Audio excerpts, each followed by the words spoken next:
নষ্ট হইও না বাপ। ইসলামের জন্য লড়বে কে বাপ? মুরব্বীরা তো চলে যাবে বাপ।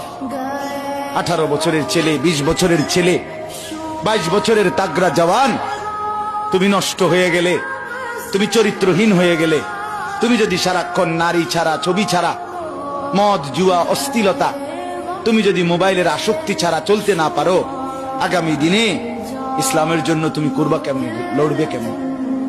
আগামী প্রজন্ম তোমার হাতে নিরাপদ দিন পাবে কেমন? বেঁচে থাকার নিরাপত্তা মিলবে না। বেঁচে থাকা 53 বছর বাংলাদেশের বয়স, 53 বছরের সমাজে বেনামাজির সংখ্যা যদি এত বেশি হয়, 53 বছরের ভিতরে মোবাইলে আসক্ত যুবকের সংখ্যা যদি এত বেশি হয়, 53 বছরের ভিতরে বেপর্দা নারীর পরিমাণ যদি এত বেশি হয়, এত মসজিদ মাদ্রাসা চারদিকে থাকার পরেও যদি এই মসজিদ মাদ্রাসা ষড়যন্ত্রের কারণে কমে যায়,